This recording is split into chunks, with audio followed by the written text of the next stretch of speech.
বলেই অহনা শিকদার মুখের ওপর কল কেটে দিলেন। কলের পিক পিক আওয়াজে আদিল কান থেকে ফোন নামিয়ে নিল।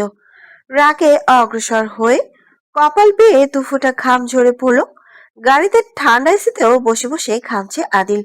অতিরিক্ত রাগে ফুসফুস করে উঠল, গম্ভীর গলায় মিনমিনিয়ে বলে উঠল। আর কত ছাড় চাই তোর বউ? আগে তো বিষয়টা বন্ধ রুমের ভেতরে ছিল, আর এখন প্রকাশ্যে করছিস। সবার সামনে আমাকে হাসির পাত্র বানিয়ে দিলি। তোর সীমানা ঠিক কত দূর হে আদিল শিকদার খুব ভালো করে জানে। আদিল গাড়ির স্পিড অনেকটাই বাড়িয়ে দিল, সেই সাথে গাড়ির ভেতরে ফুল সাউন্ডে গান ছেড়ে দিয়ে সাথে সাথে গুনগুন করে গেয়ে উঠল। আশরাফ শিকদার এতক্ষণে বাসায় পৌঁছে গিয়েছেন, ফ্রেশ হয়ে খাওয়া দাওয়া নিজের রুমেই করেছেন। আসতে বেশ লেট হয়েছে তাই, তাছাড়া চাকরির বিষয় অহনা শিকদারের সাথে বেশ কথাও আছে অনেক। অহনা শিকদারকে থমথমে মুখ নিয়ে বসে থাকতে দেখে আশরাফ শিকদার বলে উঠলেন। কি হয়েছে রাগিনী? অহনা শিকদার কোনো কথা না বাড়িয়ে চলে গেলেন ব্যালকনিতে। তার মুডটা একদম ভালো নেই। রাত 10টা 21 মিনিট। আদিল থমথমে মুখ নিয়ে কলিং বেল চাপলো বেশ কয়েকবার। এত রাতে বারবার কলিং বেলের শব্দে আজাদ চৌধুরী এসে রুমের দরজা খুলে দিলেন। আজাদ চৌধুরী আদিলকে এত রাতে এই বেশে দেখে অবাক হলেন না, বরং আদিল লম্বা সালাম জানিয়ে বলল। কেমন আছেন আব্বু? আজাদ চৌধুরী সালামের উত্তর জানি সহমত প্রকাশ করতে বসতেই বললেন। আদিল জিজ্ঞাসা করলো, এরা কোথায়? আজাদ চৌধুরী বললেন। ও রুমেই আছে, তুমি যাও, আমি খাবার পাঠিয়ে দিচ্ছি। আদিল যথেষ্ট সম্মানের সাথেই বলল।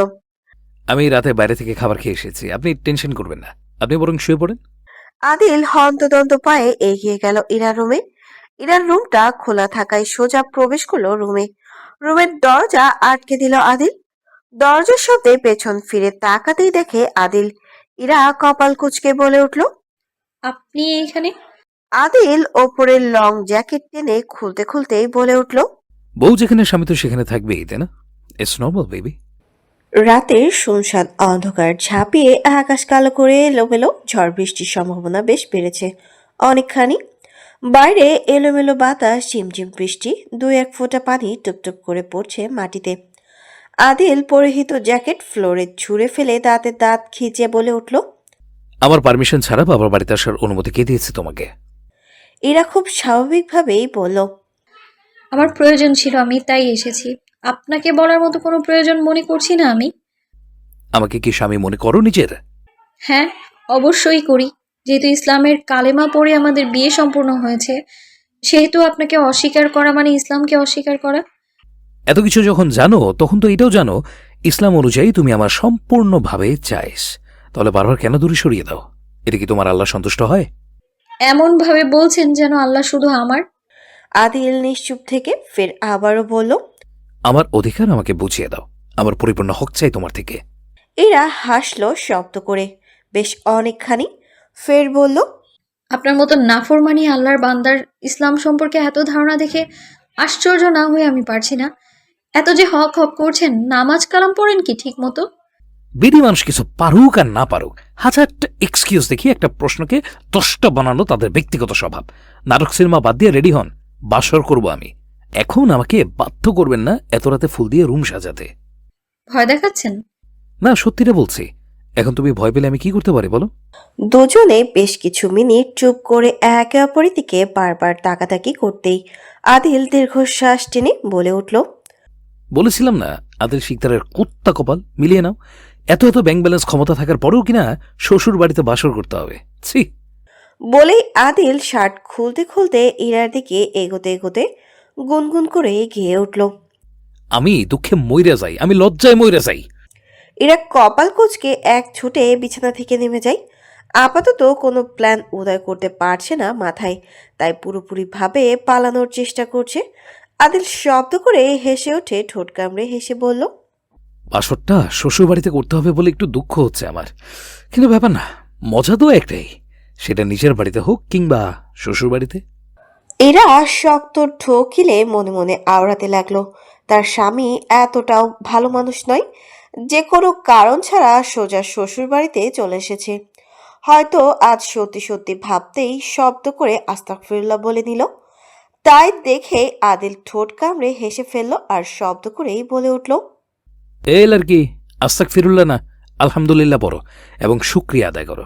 যেখানে স্বামীর ভালোবাসা পেতে ভাগ্য লাগে, আর সেখানে আমি কিনা ফ্রিতে তোমাকে দিতে চাইছি, আর তুমি কিনা সেটাও নিতে নারাজ। ভালোবাসা দিতে না পারো, অন্তত নিতে তো পারো। বাই দ্য ওয়ে, তোমার স্বামী কিন্তু অল্প স্বল্প ভালোবাসাতে পারে না, একদম কঠিন ভালোবাসা দেবে তোমাকে। তুমি হাসবে নাকি কাঁদবে সেটা নিয়েও তুমি কনফিউজ থাকবে। ইরা শুকনো ঢোক গিলে বড় বড় চোখ ফেলে তাকিয়ে আছে আদিলের দিকে। আদিল এবার হাতের ঘড়িটা বিছানার ব্যাক সাইডে রাখতে রাখতেই বলল, আপনা আপনি ধরা দিবে নাকি ছোটাছুটি করতে হবে? আগে বলে রাখি, জিম করা বডি আমার, আমার শক্তির সাথে কিন্তু পেরে উঠবে না তুমি। ইরা এবার অসহায় দৃষ্টি নিক্ষেপ করেই বলল, প্লিজ আরেকটা দিন সময় দিন। আদিল দাঁতে দাঁত পিষে গম্ভীর গলায় শুধালো, বারবার সময় চেতে লজ্জা করে না? বিয়ের 1 মাস অলরেডি হয়ে গেছে, তুমি কি চাইছো? আর কয়েকটা দিন বলতে বলতে আমাকে বুড়ো বানিয়ে দেবে? কোনো সময় দেওয়া হবে না তোমাকে। আর তুমি আমার কাছে আসবা নাকি আমি আসবো তোমার কাছে? ইরা শব্দ করেই বলে উঠল, আপনি এমনটা করতে পারেন না। আমি অনেক কিছু করতে পারি, সেটা তুমি কিছুক্ষণ পরেই টের পাবে। ছোট বলে কিন্তু ছাড়টা তুমি আর পাবে না। ইরা মিনমিন করেই বলে উঠল, আমি পানি খাবো। তো খাও, আমি কি ধরে রাখছি নাকি? পানি বাদে অন্য কিছু খেতে চাইলে আমার কাছে আসো। না না, আমি শুধু পানিই খাবো, ব্যাস শুধু পানি। আদিলের ঠিক হাতের ব্যাক সাইডে পানির জগের সাথে এই গ্লাস। এরা সত্যিই পানির পিপাসা লেগেছে, কিন্তু আদিলের ব্যাক সাইড থেকে জগটা আনতে বেশ ভয় পাচ্ছে। যদি ধপাস করে 2 হাতে চাপটে ধরে, তাহলে কে আসবে এই ঝড় বৃষ্টির রাতে তাকে বাঁচাতে? তাই এরা সামনে এগোলো না, বরং আদিলকেই বলল। আপনি পানি ভরে দিন না। আদিল নাক ছিটকিয়ে গমগমে আওয়াজ তুলেই বলল, আমাকে দিয়ে কাজ করানোর পায়তারা বন্ধ করবো। তুমি চাইলে আমাকে নিয়ে একটু শুতেও তো পারো, আই ডোন্ট মাইন্ড। এরা গম্ভীর গলায় বলল। উল্টাপাল্টা কথা বলা বন্ধ করে আপনি বরং ঘুমান।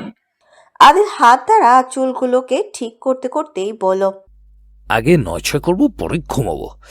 এত হরফ পাশে থাকলে কি আর এমনি ঠিকঠাক মতো ঘুম হয়? এরা কৌতূহল নিয়ে আদিলকে জিজ্ঞাসা করলো। 9-6 মানে কি? আদিল সিরিয়াস গলায় বলল, কাছে আসো, প্র্যাকটিক্যাল ভাবে বুঝিয়ে বলছি। 9-6 মানে বোঝার জন্য কাছে যেতে হয় বুঝি? আবার জিগায়, কাছে আয় সেমরি। যৌবন ফুরিয়ে জিলাপি হয়ে যাচ্ছে আমার দিন দিন। জীবনে 12টা বাজিয়ে দিলি। আমার জীবন মানেই কুত্তা কপাল। এরা কপাল কুচকেই বলল, আমি কি আপনার খালাতো মামাতো চাচাতো বোন লাগি? না, বউ লাগো। তাহলে তুই তো করি কেন করেন? আরে সেমরি, তুই এটাও বুঝোস না? তুই হইলি একদম পিওর ভালোবাসা। মুখের ভাষাই ভালো না, আবার নাকি পিওর ভালোবাসা? হ্যাঁ। আদিল এতক্ষণ ইরার সাথে শক্ত গলায় কথা বললেও এখন কিছুটা সিরিয়াস হয়ে বলল, বাসরটা শ্বশুর বাড়িতে করতে হবে বলে দুঃখ হচ্ছে। তবে অতিরিক্ত আনন্দে খুশিতে গদগদ হয়ে চেঁচামেচি করো না কিন্তু। পাশের রুমে আমার সম্মানিত শ্বশুর মহাশয় ঘুমোচ্ছেন। আদিল বাঁকা হেসেই বলল, কাম, কোলে আসো। আমি কেন আপনার কোলে যাব? আমি কি বাচ্চা নাকি?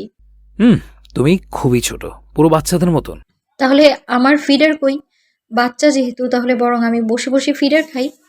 আসো আসো আসো, কাছে আসো। ফিডারের থেকেও ভালো ফ্রেশ ইনটেক কয়েকটা টপটপ চুমু দিয়ে দিচ্ছি। এরা কপাল কুচকেই বলল, আপনার চুমু আপনিই খান। কেন, আমার চুমুতে কি উচ্চমানের অ্যালার্জি আছে?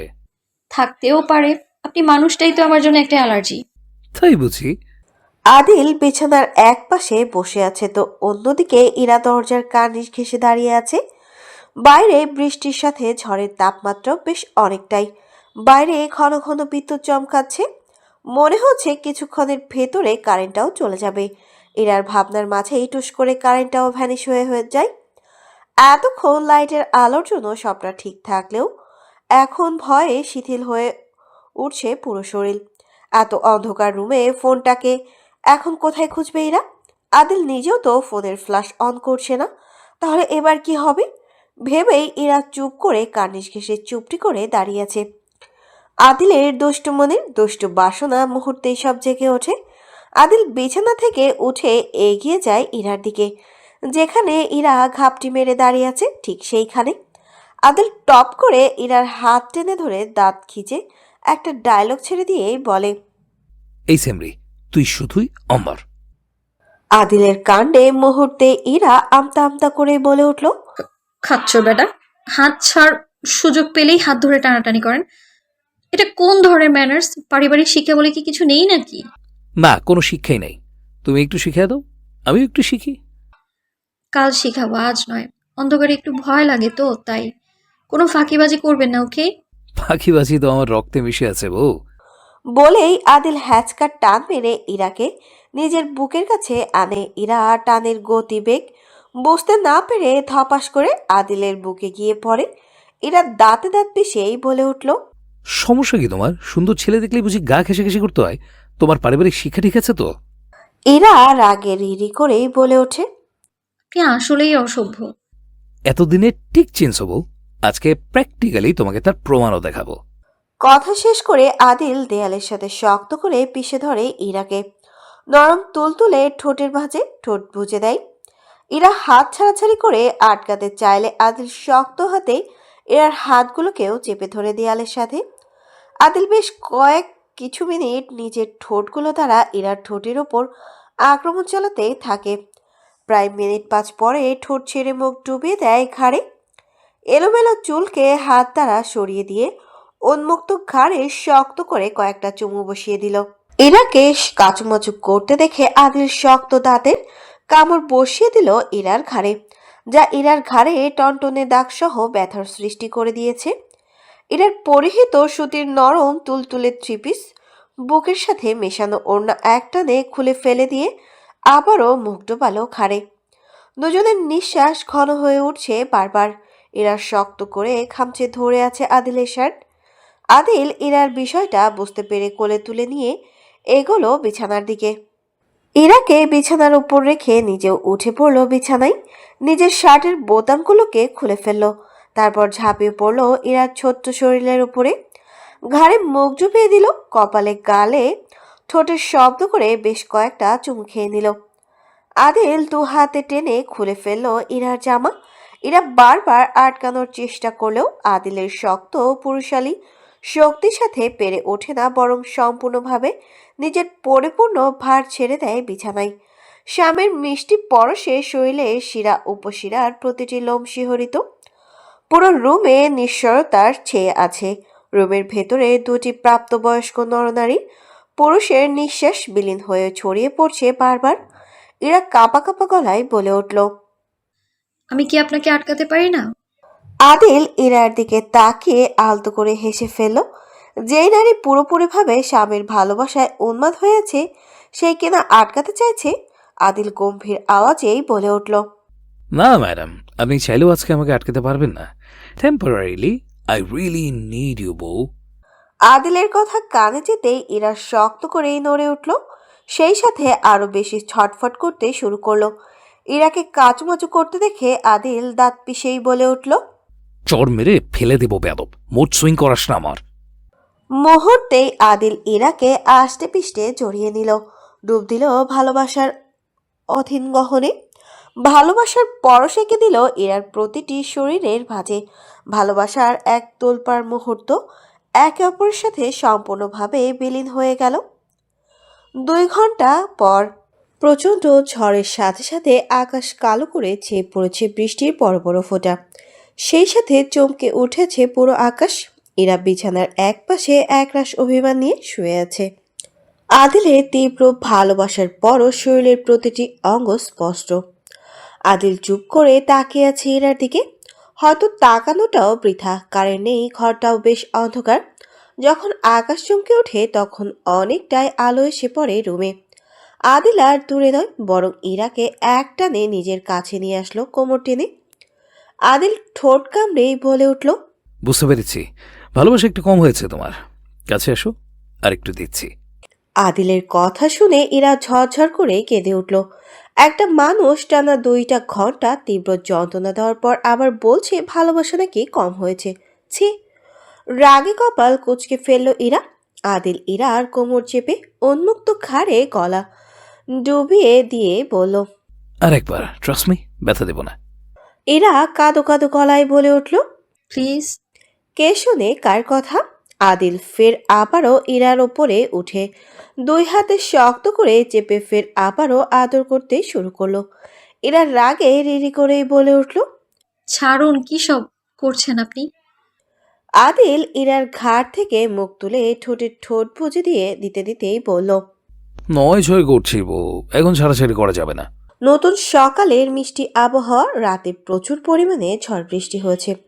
বাইরের তাপমাত্রা এখনো বেশ ঠান্ডা, সে এখনো কিছুটা টুপ টুপ আওয়াজে বৃষ্টি পড়ছে। শিকদার বাড়িতে সবাই মিলে একসাথে সকালে নাস্তা করছে। অহনা শিকদার কালকে থেকে ক্ষিপ্র মেজাজে আছেন। আদিলের উপর ভীষণভাবে রেগে আছেন। কতটা ডেসপারেটলি হলে ফ্যামিলিতে ফোকাস না করে কাজে ঠিক কতটা ফোকাস করে একদম বাবার মতন, যার জন্য অহনা শিকদার বারবার চেয়েছিলেন যেন আদিল অন্তত রাজনীতিতে জড়িয়ে না পড়ুক। কিন্তু কে শোনে কার কথা, কোনোভাবেই আটকাতে পারেনি তিনি। আজ হয়তো সেই জন্যই বাইরের প্রেশার সামলাতে না পেরে বাড়ির কথা এবং বাড়ির মানুষের কথা সবকিছু ভুলে যায়, সেই সাথে নিজের পার্সোনাল লাইফের। গায়ে কমফোর্টার জড়িয়ে বেশ কাছাকাছি একে অপরের সাথে আষ্টে পিষ্টে জড়িয়ে শুয়ে আছে আদিল এবং ইরা। ইরা কাচুমাচু হয়ে জড়িয়ে আছে আদিলের শক্ত বাহু জোরে। আদিল নিজের ছোট্ট বউটাকে বুকের সাথে মিশিয়ে নিয়ে শুয়ে আছে সেই গভীর রাত থেকে। এখন বেশ অনেকটাই সকাল হয়ে গেছে। সারা রাত এক ফোঁটাও ঘুমাতে দেয়নি আদিল ইরাকে। নিজের উন্মাদ ভালোবাসা দ্বারা প্রভাবিত করে তুলেছিল বারবার। আদিল কিছু মিনিট যাবৎ ঘুম থেকে উঠেছে এবং গভীর দৃষ্টিপাত করে তাকিয়ে আছে ঘুমন্ত ইরার দিকে, যার লম্বা চুলগুলো ছড়িয়ে আছে এদিক সেদিকে এলোমেলো হয়ে। আদিল আলতো হাতে চুলগুলোকে এক পাশ থেকে আর এক পাশে রেখে কপালে ভাঁজে শব্দ করে একটা চুমু খেয়ে নিল। তার পদক্ষেপে চুমুটা ঠোঁটে দিবে, কিন্তু ঠিক তার আগ মুহূর্তই ইরা আদিলের ঠোঁটের ওপর আঙুল চেপে খিটখিটে মেজাজ দেখিয়েই বলল, সরকারি মাল পাইছেন যখন তখন ডিস্টার্ব করেন, আগে আমায় ঘুমোতে দিন। আদিল মুহূর্তেই কপাল কুঁচকে ফেলল এবং সিরিয়াস হয়ে বলল, আমার বউ কোনো সরকারি মাল নয়, তুমি হলে আমার ব্যক্তিগত মাল। আর হ্যাঁ, আজকে থেকে ঘুমানোর স্বপ্নটা বরং ভুলে যাও। আজ রাত থেকে তোমার স্পেশাল ট্রেনিং শুরু হবে। ইরা কপাল কুঁচকে ফেলল। কিসের ট্রেনিং? আমি আপনার কাছে কোনো পড়াশোনা করব না। স্পেশাল ট্রেনিং বউ, এই ট্রেনিং স্বামী ছাড়া অন্য কেউ শেখাতে পারবে না। দরকার নেই কোনো ট্রেনিং এর। এরা মুখ পাকিয়ে বিছানা থেকে উঠে যাওয়ার ব্যর্থ চেষ্টা করতে লাগলো। গায়ে পরিহিত আদিলের লং টি শার্ট রাতে শাওয়ারের পর অতিরিক্ত ঠান্ডায় শরীরের কাঁপাকাঁপি শুরু হয়ে গিয়েছিল, তাই আদিল হাতের কাছে থাকা নিজের টি শার্টটি ইরাকে পরিয়ে দিয়েছিল। এরা বিছানা থেকে উঠতে চাইলে ঠিক তখনই টনটনে ব্যথার অনুভব করতে পায়। গতরাতে স্বামীর মাত্রাতিরিক্ত ভালোবাসায় তার শরীরের এই হাল। এরা অল্প অল্প করে চেষ্টা করে বিছানা থেকে নেমে যাওয়ার, কিন্তু দুর্ভাগ্যবশত চলাচল তো দূরেই থাক, ঠিক মতো দাঁড়াতে পর্যন্ত পারছে না। আদিল দ্রুত উঠে আসে ইরাকে হেল্প করতে, তাই দেখে ইরা রাগে রিরি করে উঠে দাঁতের দাঁত পিষে কিরমির করে বলে উঠল, অতিরিক্ত ভালোবাসা দেখাতে হবে না আমায়। রাতের কথা আমি এখনো ভুলে যাইনি। সব দোষ আপনার। ছি, কি বাজে আপনি। বলেই ইরা দ্রুত বিছানা থেকে নেমে যেতে চাইলে তখনই ধপাস করে ফ্লোরে বসে পড়ে। সত্যিই ব্যথাটা বেশ। ইরার এখন নাজেহাল অবস্থা দেখে আদিল ঠোঁট কামড়ে নিজের হাসি সংবরণ করেই বলল, হেল্প লাগবে মুখে বললেই পারো, নাটক করছো কেন? ইরা শক্ত গলায় বলে উঠল, সব দোষ আপনার, বাজে লোক একটা। এখন বেশ মজা নেওয়া হচ্ছে, তাই না? আদিল আর এক সেকেন্ডও দাঁড়ালো না, বরং ফ্লোর থেকে ইরাকে কোলে তুলে নিয়ে এগোলো ওয়াশরুমের দিকে। ইরা ফ্রেশ হয়ে নিলে সাথে আদিল নিজেও। ওয়াশরুমের ছোট্ট একটা মিররে বেশ ভালোভাবে লক্ষ্য করলো ইরা আদিলের ঘাড় সহ মুখে বেশ কিছু আঘাতের দাগ। দাগগুলো যে নখের তা একদম স্পষ্ট। ইরা লজ্জায় মাথা নত করে ফেল। ইরা ভাবলো যদি কেউ এমনভাবে দেখে আদিলকে তখনই কিভাবে সবাই ইরাকে ছিছি কি করেছে স্বামীর মুখ সহ ঘাড়ে। ইরাকে এমনভাবে মাথা নত করে থাকতে দেখে আদিল কোমর চেপে ঘাড়ে আলতো চুমু খেয়ে বলল, স্বামীকে আনড্রেসে দেখে যদি নিজেকে কন্ট্রোল করতে না পারো তাহলে স্বামীকে জানাও, I am sure say mind করবে না। ইরা কপাল কুঁচকেই বলল, তাহলে আপনি কে? হয়তো তোমার স্বামীর ভূত। তাহলে ছাড়েন আমায়। আমার স্বামী আমার পাশে ভূত কেন, বাতাস কেউ সহ্য করবে না। আপনাকে তো সোজা উপরে পাঠানো টিকিট ধরিয়ে দেবে হাতে। স্বামীর প্রতি এত কনফিডেন্স ভালো না ম্যাডাম। কেন? পুরুষ মানুষ কিন্তু ভালো মানুষ হয় না ম্যাডাম। যদি পুরুষটা স্বামী রূপে হয় ঠিক তখন? অসাধারণ। আর স্বামী রূপে কেমন? আদিল ইরাকে কোলে তুলে নিয়ে বিছানার দিকে এগোতে এগোতেই বলে উঠল। সেই প্রমাণ চাই তোমার? ইরা শক্ত গলায় বলে উঠল। না না, আর কোনো প্রমাণ চাই না আমার। আদিলের হাত দিয়ে নখ ঘষতে ঘষতেই বলে উঠল। আর একবার। ইরা এক লাফে বিছানা থেকে সরে গিয়ে তাতে ধাত খেঁচেই বলে উঠল। অসভ্য লোক, মেরে ফেলবেন নাকি? আদিল ঠোঁটে ঠোঁট কামড়ে হেসে ফেলল আর বলল। স্বামীর আদরে কেউ মরে না যান। আদিলের ফোনে একটা টেক্সট আসতেই আদিল ইরার থেকে মুখ ঘুরিয়ে ফোকাস করলো ফোনে, যেখানে রিজলুমান লিখে পাঠিয়েছে। আমি রেস্টুরেন্টে ওয়েট করছি, ইমিডিয়েটলি চলে আয়। আদিল ছোট্ট করে রিপ্লাই করে জানায়। ওকে। আদিল ইরাকে উদ্দেশ্য করেই বলল। সব মানবিমানের পালা শেষ হলে এবার তো দয়া করে বাড়ি চলেন। তৎক্ষণাৎ ইরার মনে পড়ে যায় সে তো খুব করে রেগেছিল আদিলের ওপরে। তাহলে কালকে কি এমন হলো হঠাৎ করে সব রাগ মুহূর্তেই বিলীন হয়ে গেল। ইরা দীর্ঘশ্বাস টেনে তাকিয়ে থাকে আদিলের দিকে। তাই দেখে আদিল গম্ভীর মুখেই বলে উঠল। তাড়াতাড়ি চলো, এখন আবার বলো না যে যাবো না আপনার সাথে, তাহলে নিজের মান সম্মান বিসর্জন দিয়ে হলো তোমাকে কিডন্যাপ করে নিয়ে যাব। বউ ছাড়া রাতে ঘুম হয় না আমার। এরা ভ্রু নাচিয়ে বলল। এতদিন তো দিব্যি ঘুম হতো, এখন আবার কি হলো? বিয়ে করেছি কি বউকে ছাড়া ঘুমানোর জন্য? এক রাতও বউ ছাড়া ঘুমাবো না। এর জন্য যদি মিছিলও করতে হয় আমি তাতেও রাজি। ইরা ফিক করে হেসে দিয়ে এগিয়ে গেল কাবার্ডের দিকে এবং ড্রয়ার থেকে ফার্স্ট এড বক্সটা দিয়ে বিছানার কাছে আসে। বক্স থেকে কয়েকটা ওয়ান টাইম ব্যান্ডেজ বের করে আদিলের ঘাড়ে বুকে লাগিয়ে দিয়ে মুচকি মুচকি হেসে ফেলল। তা দেখে আদিল ইরার হাত টেনে একটা চুমু খেয়ে বলে উঠল। বাহ, কি কপাল আমার, পুরাই সোনায় বাঁধানো। একবার বউ খামছে চেহারার নকশা পাল্টে দেয়, তো আরেকবার সেগুলোকে ঢেকে রাখার ব্যবস্থাটাও করে রাখবে লোক লজ্জার ভয়ে। কথা শেষ করে আদিল শব্দ করে হেসে দেয়। তা দেখে ইরা কপাল কুঁচকে বিছানা থেকে উঠে চলে যায় ওয়াশরুমে।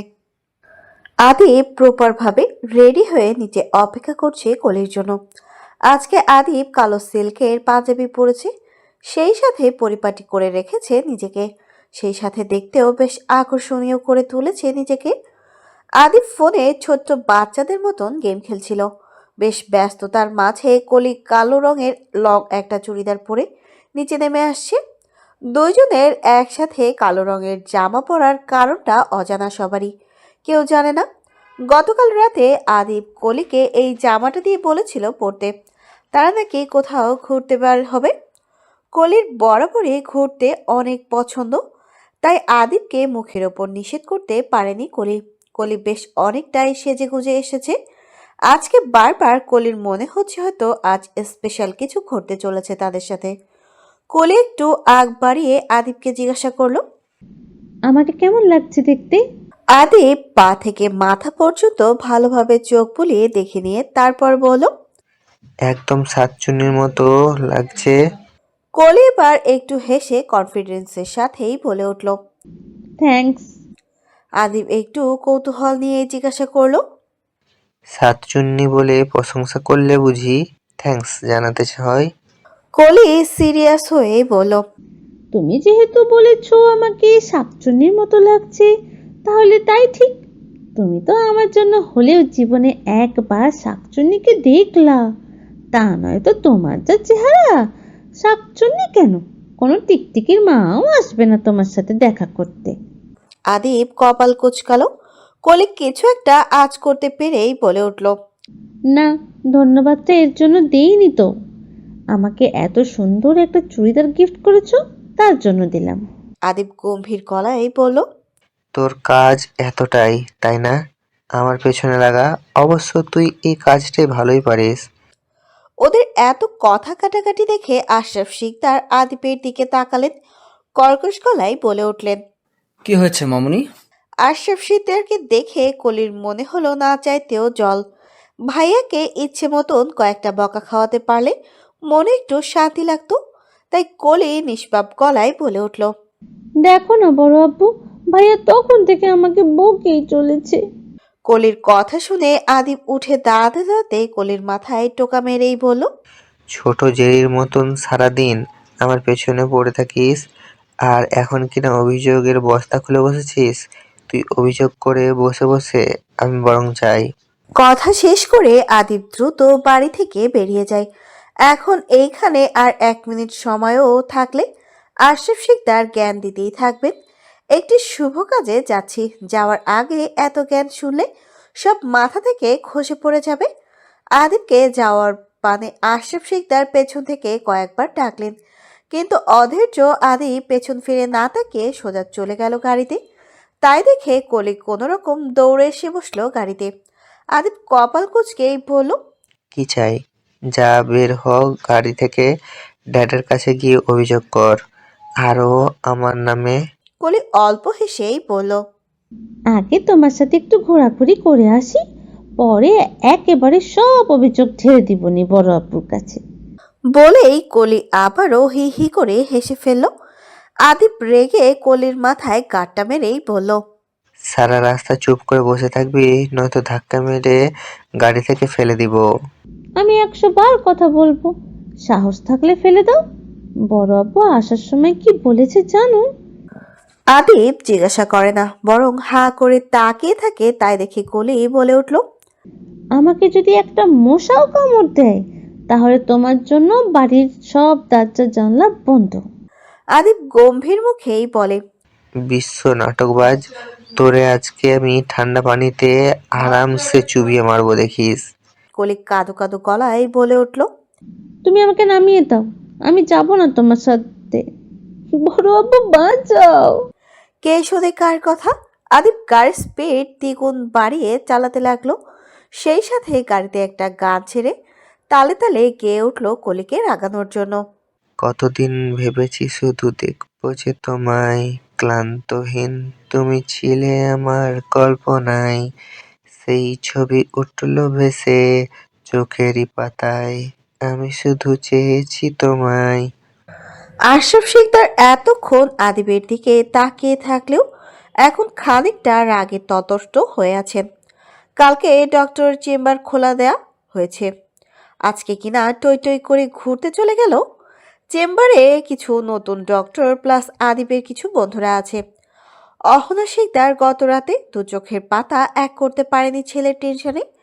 আশরাফ শিকদার অহনা শিকদারকে গম্ভীর গলায় বলে উঠল, তোমার ছেলের কমন সেন্স দেখে আমি শিহরণ, অহনা। অহনা শিকদার চোখ ঘুরে আশরাফ শিকদারের দিকে তাকিয়ে বলেন, তোমার ছেলে মানে কি? তোমার ছেলে করছো কেন? ছেলে কি আমি বাবার বাড়ি থেকে নিয়ে এসেছি? আশরাফ শিকদার গম্ভীর গলায় বলেন, কেন, তুমি কি অস্বীকার করছো আদিব তোমার ছেলে নয়?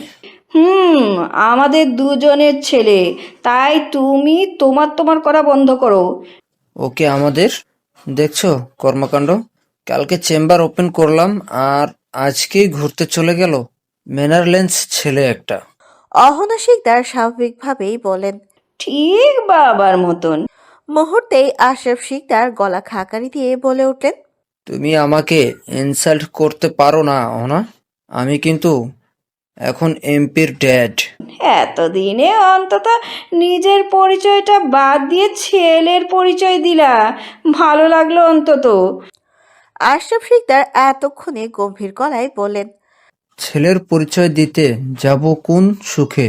আমার নিজস্ব পরিচয় আছে, আমি একজন স্বরাষ্ট্রমন্ত্রী, তুমি ভুলে যাও কিভাবে?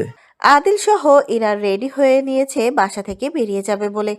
ঠিক তখনই আদিল শিকদার বললেন, এমপি হয়েছো, আমি শুনে অনেকটাই খুশি হয়েছি। তবে সবসময় চেষ্টা করবা জনগণের মতামত এর প্রাধান্য দেওয়ার।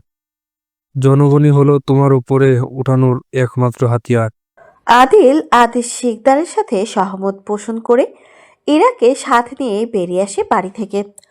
আসার আগে ইরার মুখটা ছিল দেখার মতন পুরাই কাঁদো কাঁদো। আদিল মুখে ভেঙচি কেটে গাড়িতে বসতে বসতেই বলে উঠল, বাবার বাড়িতে থেকে আসার সময় তোমার মতন সবাই কি ব্যাটকা ব্যাটকা কান্না করে? ইরা রাগে রিরি করে উঠল। সব বিষয় নিয়ে কি এই লোকের ফাজলামো করতে হবে? ইরা বলল, আমি কি আর এমনি এমনি আপনাকে অশুভ বাজে লোক বলি নাকি? আপনি শুধু অশুভ বাজে খারাপ না, আপনি সবকিছুর মিক্স ফিমেল ভার্সন।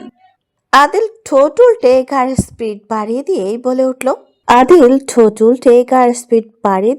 উঠল, ছি, স্বামীকে এত বড় অপবাদ দিতে তোমার কি একটু গায়ে ফোসকা পড়লো না? গাড়ি চলছে নিজ গতিতে। তাদের গন্তব্য এখন শিকদার মহলে। এরা চুপ করে বসে বসে এদিক সেদিক দেখছে।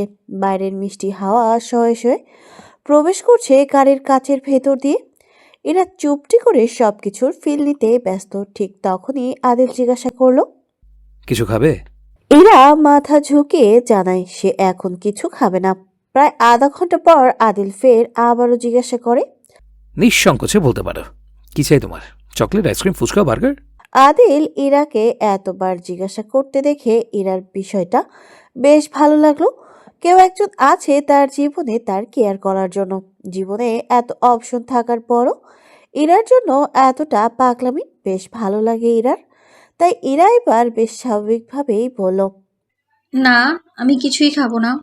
আদিল কিছুটা বিরক্ত নিয়েই বলল, এইটা খাবো না, সেটা খাবো না, তাহলে কি খাবে? আমার কাছে আসো, আমাকে একটা চুমু খাও। I don't mind. ইরা মুখ বাঁকিয়ে আবারও ঘুরে তাকালো জানালার দিকে।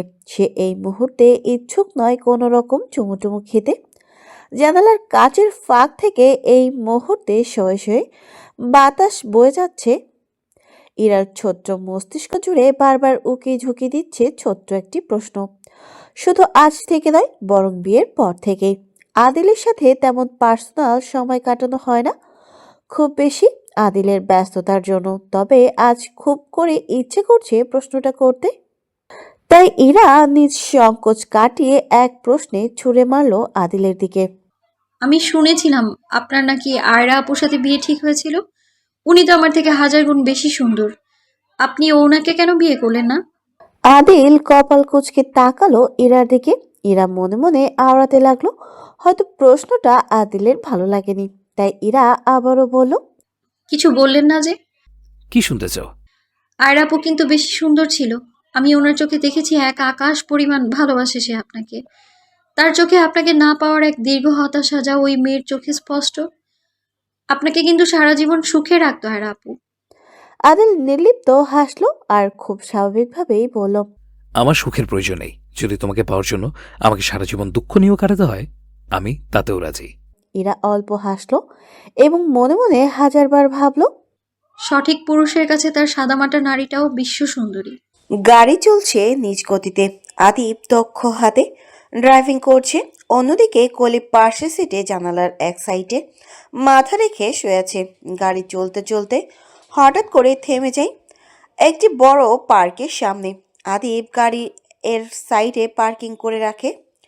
তারপর কলিকে ডেকে তোলে। কলি ঘুম ঘুম চোখেই বলে উঠল, আর একটু ঘুমাতে দাও না আম্মু। আদিব রাগে হিসিয়ে ওঠে, দাঁতে দাঁত চেপেই বলে উঠল, উষ্টা খাওয়ার আগে ঘুম থেকে ওঠ। তোর বাড়ি না এইটা, এইটা হলো আমার বাড়ি। আদিবের কথা কানে পৌঁছাতেই কলি তড়িঘড়ি করে গাড়ি থেকে উঠে যায়। চোখ ডলতে ডলতে বড় বড় নয়নে আদিবের দিকে তাকিয়ে বলে উঠল, আমি আব্বুকে বলে দেব তুমি কথায় কথায় আমাকে বকা দাও, বাড়ি ঘর নিয়ে আমাকে অপমান করো। আদিব চোখ রাঙিয়ে বলে উঠল, তুই শুধু বোকা না, শুধু উষ্টা খাওয়ার কাজ করিস। ওঠ তাড়াতাড়ি। কথা শেষ করে আদিব গাড়ি থেকে বের হয়ে গেল। আদিবের পেছন পেছন কলিও হেঁটে চলতে লাগলো এলোমেলো পায়ে। প্রায় মিনিট পাঁচেক হেঁটে যাওয়ার পর হঠাৎ করে কলির চোখে পড়ল চেনা পরিচিত একটি মুখ। ছোট্ট একটি চেয়ারে কাচুমাচু হয়ে বসে আছে। পাশেই একটি ছেলে দাঁড়িয়ে, তাকেও কলি বেশ ভালোভাবে চেনে। তবে এই অসময়ে এদের সাথে দেখা হবে সেটা স্বপ্নেও ভাবেনি। কলি এলোমেলো পায়ে এগিয়ে গেল সামনের মানুষটির দিকে। আদিব পাশে ফুলের দোকান থেকে বড়সড় একটা ফুলের তোড়া হাতে নিয়ে এগিয়ে গেল সমানপর সামনের দিকে। আদিল ইরাকে বাড়িতে পৌঁছে দিয়ে এসেছে ঘন্টাখানেক আগেই। এখন যাচ্ছে রিজলমানের সাথে দেখা করতে। জরুরি কাজ আছে নাকি, কথা বলবে। তাই আদিল 30 মিনিটের ভেতরে চলে যায় চেনা জানা রেস্টুরেন্টে, যেখানে অনেক আগে থেকেই রিজলমান অপেক্ষা করছিল আদিলের জন্য। আদিল এগিয়ে গেল রিজলমানের দিকে। আদিলকে দেখে আশেপাশে স্টাফ সহ সবাই যথেষ্ট সম্মানের সাথে কথা বলতে শুরু করলো। যেহেতু আদিল এমপি, তার পাশাপাশি একজন সফল বিজনেসম্যান। রিজলমানের পাশের চেয়ারে ইয়ান রোশন বসে আছে। হয়তো রোশনও অপেক্ষা করছিল আদিলের জন্য। কিন্তু অপেক্ষা করছিল কেন? কারণটা বেশ অজানা আদিলের। আদিল এগিয়ে গেল তাদের দিকে। আদিলকে দেখে লোমান সহ রোশান হাত মিলিয়ে সহমত প্রকাশ করলেন। আদিল চেয়ারে বসতেই দুইটা ওয়েটার এসে কফি দিয়ে গেলেন। রিচ লোমান রোশানকে উপেক্ষা করে আদিলকে বলে উঠল, ফ্রান্স থেকে কল করেছিল, ইমিডিয়েটলি সব নারী তাদের চাই, সেই সাথে গোপনীয় কিছু অস্ত্র আর। লোমানের কথা শেষ করার আগেই আদিল বলে উঠল, আমি বলেছিলাম ইমার্জেন্সি কোনো কাজের অর্ডার আমি নিব না। তুই আমাকে জিজ্ঞেস না করে কেন নিয়েছিস? ক্যান্সেল করে দে। রিচ লোমানের পাশে আরো 10 থেকে 15 জন বডিগার্ড, ঠিক তেমনি রোশানের পাশেও শুধু আদিলের পাশে কেউ নেই। তাই কখনো প্রয়োজন পড়ে না বডিগার্ড বা এক্সট্রা লোক, মোটেও তার কাম্য নয়। সে রাজার মতো একাই চলতে পছন্দ করে। রোশানকে দেখে আদিল কর্কশ গলায় বলে উঠল, মানুষের কলিজা এত সাহস দেখে মনে হয় কলিজাটা ভোনা করে খেয়ে ফেলি, হয়তো সেই টেস্ট হবে। আমার আবার কলিজা ভোনা খাওয়ার ভীষণ ক্রেভিং হচ্ছে। রোশান অল্প হাসলো লোমানের দিকে তাকিয়ে। রোশান বেশ ভালোভাবেই বুঝতে পেরেছে আদিলের কথার মানে, তবে সে চাইছে না কোনো রকম ঝগড়ায় জড়াতে। শত্রু হলেই যে যুদ্ধ করতে হবে বা ক্ষতি করতে হবে এমনটা কোথায় লেখা নেই। শত্রু এমনভাবে হওয়া উচিত যেন একে অপরের দিকে তাকিয়ে কথা বলতেও রুহু পর্যন্ত কেঁপে ওঠে। রোশানকে চুপ করে থাকতে দেখে আদিল শক্ত গলায় বলে উঠল, আমার পেছনে পড়ে না থেকে বিয়ে করে নতুন সংসার শুরু করলেই হয়। রোশান নাক ঘষতে ঘষতেই বলে উঠল, অবশ্যই করব, তোর বউকে পেয়ে গেলে। আদিল দাঁতের দাঁত পিষে হিসিয়ে তেড়ে গিয়েই বলে উঠল, আদিল শিকদারের ব্যবহার করার টিস্যুটাও কেউ ব্যবহার করতে সাহস পায় না, আর তুই তুই কিনা এখনো আমার বউয়ের অপেক্ষায় বসে আছিস। হাস্যকর। আদিল দাঁতের দাঁত পিষে হিসিয়ে তেড়ে গিয়ে বলে উঠল। রোশন দীর্ঘশ্বাস টেনে ফের বলল, আমার হওয়ার কথা ছিল তো, তোর হয়ে গেল কিভাবে? আদিল হাত দিয়ে আলতো করে নিজের কপাল মেপে নিয়ে অল্প হেসেই বলল, ভাগ্য বলতেও একটা জিনিস আছে, হয়তো ইরা আমার ভাগ্যে ছিল। রোশন বেশ অনেকটাই কনফিডেন্স নিয়েই বলল, যদি ছিড়িয়ে নি তোর ভাগ্যকে। আদিল কিছুটা শাসিয়ে বলে উঠল, স্বয়ং আল্লাহ ছাড়া এই পৃথিবীর বুকে আর কারো সাধ্য নেই আমার থেকে ইরাকে আলাদা করার। ভালোবাসিস কি তাহলে? আদিল একরাশ আবেগ অনুভূতি মিশিয়েই বলে উঠল, ভালোবাসি, অনেক ভালোবাসি। নিজের বউকে ভালোবাসি, হালাল করে ভালোবাসি, সম্পূর্ণভাবে ভালোবাসি। রোশন কিছুটা ঠেস মেরেই বলল, তাহলে কি দৌড়ে নিব আদিল শিকদারের বউয়ের দুর্বলতা? আদিল বেশ স্বাভাবিকভাবেই বলে উঠল, না, ভালোবাসা কখনো দুর্বলতা বয়ে আনে না, বরং পরম সুখ শান্তি বয়ে আনে, যা আমি প্রতি মুহূর্তে ফিল করি। ভালো লাগলো, আমার না হওয়া মানুষটা অন্তত তোর কাছে ভালো আছে। ভীষণ ভালো আছে, ইনশাল্লাহ সারা জীবন ভালো থাকবে। রোশন দীর্ঘশ্বাস টেনেই বলল, আমি শেষবারের জন্য ইরাবতীর সাথে দেখা করতে চাই। আদিল বেশ বিরক্ত নিয়েই বলে উঠল, যদি সুযোগটা না দেওয়া হয় তোকে। রোশন দীর্ঘশ্বাস টেনে অসহায় দৃষ্টিতেই বলে উঠল, তাহলে হয়তো মৃত্যুর আগ পর্যন্ত মুহূর্ত ছটপট করব একটিবার চোখে দেখার জন্য। আদিল খানিকটা রাগে তটস্থ হয়ে বলে উঠল, শত্রুর জন্য এমন মৃত্যু মঞ্জুর হোক, ভালো থাক। কথা শেষ করে আদিল 1 সেকেন্ডও দাঁড়ালো না, বরং এলোমেলো পায়ে এগিয়ে বেরিয়ে আসলো রেস্টুরেন্ট থেকে। রিমঝিম এক পলক কলিকে দেখে দৌড়ে এসে জাপটে জড়িয়ে ধরে হামো করে কাঁদতে লাগলো। রিমঝিম কেন এত কাঁদছে বিষয়টা কলির জন্য সম্পূর্ণভাবেই অজানা। কলি রিমঝিমকে এমন মরা কান্না কাঁদতে দেখে কলি রিমঝিমের বাহু ধরে নিচের দিকে দাঁড় করিয়ে মায়াভরা কণ্ঠেই বলে উঠল, কি হয়েছে তোর? আমার মরা কান্না কাঁদছিস কেন? আমি কি মরে গেছি নাকি? রিমঝিম হাতের ডগা দিয়ে চোখের পানি মুছে এদিক সেদিক সবাইকে দেখল, বিশেষ করে আদিবকে, তারপর রিফাতকে। এবার সবার থেকে চোখ ফিরিয়ে তাকালো কলির দিকে, যে এই মুহূর্তে সুন্দর কালো চুড়িদার পরে তার সামনেই দাঁড়িয়ে আছে। কিন্তু রিফাত ভাইয়া যে বলল কলির অ্যাক্সিডেন্ট হয়েছে, কিন্তু কলি তো পুরোপুরি স্বাভাবিক, তাহলে কি সবাই মিলে তাকে বোকা বানালো? রিমঝিম রাগে কটমটিয়ে উঠল এবং রিফাতকে উদ্দেশ্য করেই বলল, ভাইয়া, আপনি যে বললেন কলির অ্যাক্সিডেন্ট হয়েছে, কিন্তু আমি তো দেখতে পাচ্ছি কলি একদম স্বাভাবিক, তবে আমাকে মিথ্যে কেন বললেন?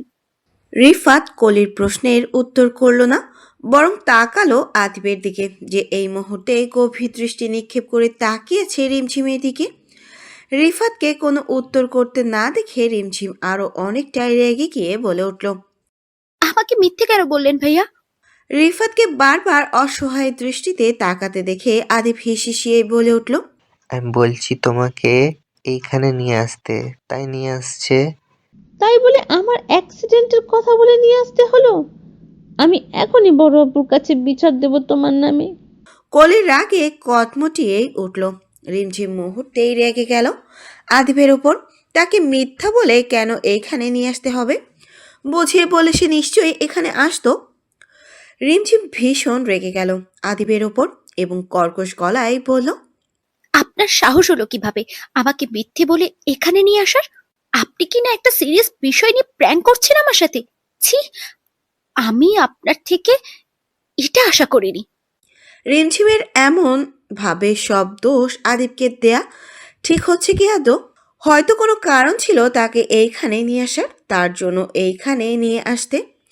কিন্তু এই মেয়ে তো তাকে খুন করার আগেই খুনি বানিয়ে দিল। আদিব গম্ভীর গলায় বলল, ইম্পর্টেন্স কোথাও আছে, তার জন্য এসেছি। তাছাড়া আমি তো তোমাকে আর বাসা থেকে তুলে আনিনি, তাই না? রিমঝিমরাকে হিসিয়ে বলে উঠল, আপনার থেকে কোনো কথাই শুনতে আমি ইন্টারেস্টেড নই।